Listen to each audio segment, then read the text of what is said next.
আসসালামু আলাইকুম cooking blade রেসিপির পক্ষ থেকে সবাইকে ওয়েলকাম জানাচ্ছি নতুন একটি রেসিপি দেখার জন্য। আজ আমি দেখাবো কিভাবে বিফ চাপ বানাতে খুবই সহজে রেস্টুরেন্ট থেকেও কিন্তু হার মানাবে। এটা আপনি বাসায় কিন্তু বানিয়ে খেতে পারবেন।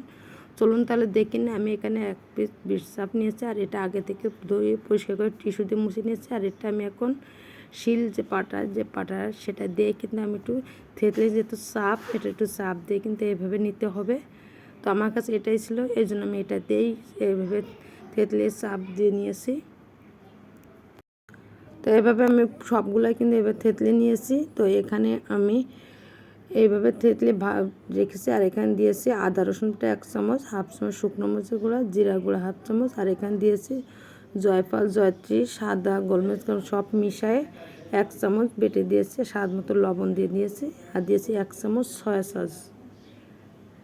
তো এখানে সব উপকরণগুলো দিয়েছি। আর এখানে দিয়েছি বেসন হাফ কাপ মতো, আর আমি আগে থেকে শুকনো কড়াইতে টেলে রেখেছিলাম। আর দিয়েছি একটু কালারের জন্য হলুদ, হাফ চামচের একটু কম হলুদ দিয়েছি, দিয়ে আমি ভালো করে মিশিয়ে নিব। তো ভালোভাবে মিশাতে হবে, যতক্ষণ আমার মাংসের গায়ে মশলাগুলো না লাগবে ততক্ষণ মতো ভালোভাবে মিশাতে হবে। তো আমার মাংসের গায়ে কিন্তু পুরোটাই মশলা লাগানো কমপ্লিট হয়ে গেছে। আর এটা কিন্তু আমি রেস্টে রেখে দিব 4 থেকে 5 ঘন্টা মতো। তো আমি এখানে কিন্তু একটু বেশি সময় রেখেছি। তো 4 থেকে 5 ঘন্টা পর তো আমার দেখতে পাচ্ছেন আমি এখন চুলায় তেল দিয়ে নিয়েছি। আর এটা লো আছে, তেলটা গরম করে বিফ চাপগুলো 1 পিস করে দিয়ে দিচ্ছি। এটা খেতে কিন্তু খুবই টেস্টি। এটা যদি আপনি বাসায় একবার বানিয়ে খান, সেক্ষেত্রে কিন্তু রেস্টুরেন্ট যেয়ে আর টাকা খরচ করে খেতে হবে না। আপনার বাসায় কিন্তু আপনি ফ্যামিলি সহ একসাথে বসে অনায়াসে খেতে পারেন।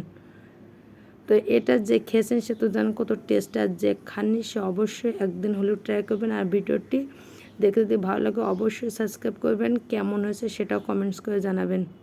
তো আমার সে বিফ চাপগুলো রেডি। তো দেখতে পাচ্ছেন আমি কিন্তু একেবারে ফ্রাই করে নিয়েছি। আর এটা কিন্তু এইভাবে ফ্রাই করতে, এটা খেতে কিন্তু খুবই ভালো লাগে, আর দেখেও কিন্তু খুবই লোভনীয় লাগছে। এটা ছোট থেকে বড় যে কেউ কিন্তু পছন্দ করে। চাইলে আপনি এটা টিফিনেও কিন্তু দিতে পারেন, কিংবা বিকালে নাস্তা হিসেবেও খেতে পারেন।